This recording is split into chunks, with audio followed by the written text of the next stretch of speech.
Hey, in this video we are going to explore how to use IC555 to make a stable multivibrator. In previous video we have learned how IC555 works in astable mode, where we have seen complete and in detail operation with animation. And if you want to understand that first, then you can check out that video. The link for that video is in the description and above here in card button. And I bet you that animated video will clear all the concepts about IC555. But here, first of all, we are going to start with preparing a circuit. So let's get started.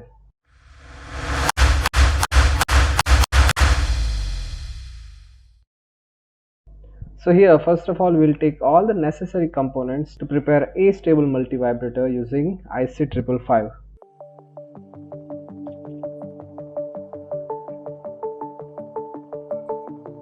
So here we have all the components, and now we are going to prepare the circuit.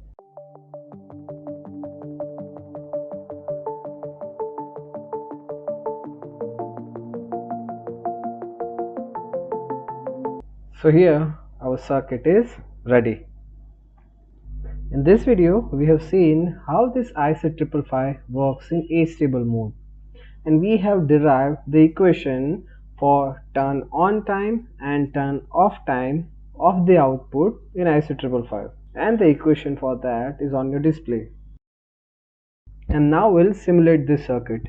When we simulate this thing, we'll observe the output as well as the charging and discharging of C1 capacitor, because based on the charging and discharging time of this C1 capacitor, we'll get the on and off condition in output. So to observe those things, we'll take one oscilloscope and we'll connect it with output as well as with C1 capacitor. The waveform of blue color will be the charging and discharging of capacitor, and red will be the output. And now let's run the circuit. We have adjusted the time scale. Let's reverse it so the output can be clearly seen. So here you can see that the capacitor is charging, and while the capacitor is charging, the output stays in on condition or in high condition. While the capacitor is discharging up to the 1/3 of VCC, the output will be in low state or in off condition. Now here we have seen the equations of T on and T off time. T on means this time. It's T on time and it's T off time, right? So by regulating this R2 C1, we can regulate the T off time, and regulating this three thing, we can regulate the T on time. So now let me show you the quick calculation that when we have this R1, R2 and C1 combination of resistance, as per the calculation, what will be the T on time and what will be the T off time. So this is the simple method. When you are taking arbitrary R1, R2 and C1 values, you can calculate what will be the on time and what will be the off time of output. So first we'll start with T on time.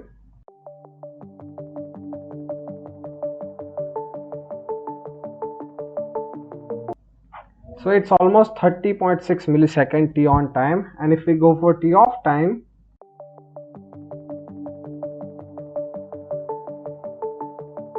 so it's 15.3 millisecond. So let us check what we are getting exactly.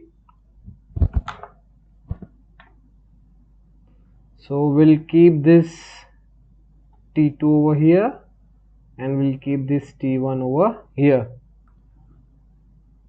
So now the difference is T2 minus T1, and the difference is we are getting as 30.645, and our calculated T on is 30.6 millisecond. So it's very much precise. Now if we talk about T off condition,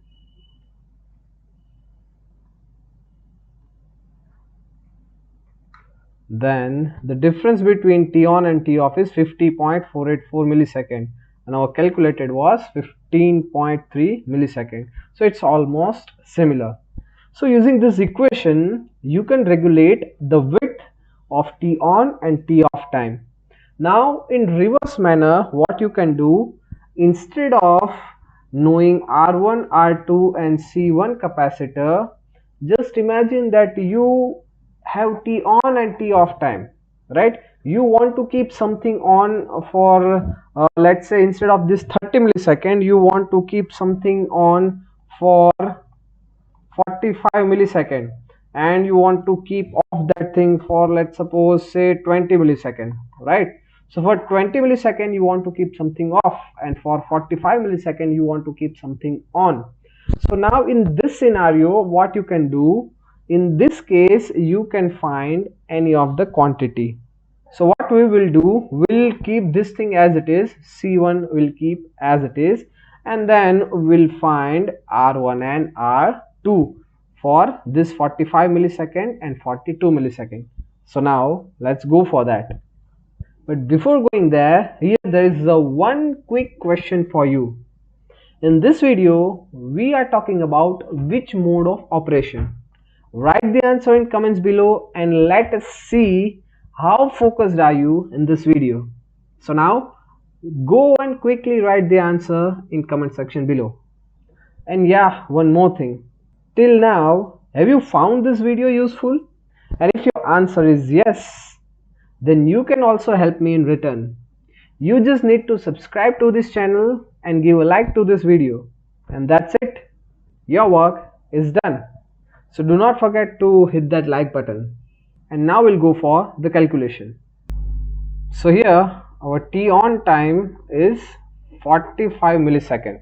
So for 45 millisecond we need to find the value of R1 and R2, and T off is 20 millisecond.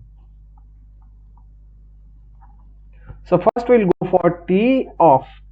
In this case we are aware about T off, we know C1, so we need to find R2. So let's rearrange this equation.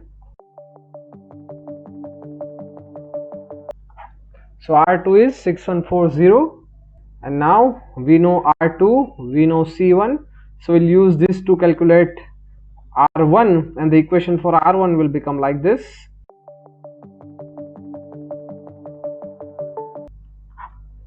So R1 is almost equal to 7676 ohm, right?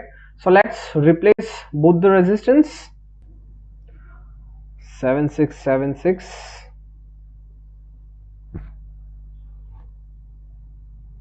6140, and let's run it again. Now let's calculate first the T on time. So here our T on time is 45 millisecond, and you can see over here it's 44.839, so it is almost 45 milliseconds, right? And now we'll calculate our T off time. So T off time is 20.323 millisecond, and what exactly we want to go for? 20 millisecond. So it's almost same. So this is how, using these equations, you can regulate the width of T on and T off time, and together you can regulate the frequency. So that's it from this video. If you have any question about IC555, you can write here in comments, or you can discuss it with me on my Telegram and on my Instagram page. The link for these accounts is in description below, right? So see you until we meet again in our next video. Till that time, bye bye.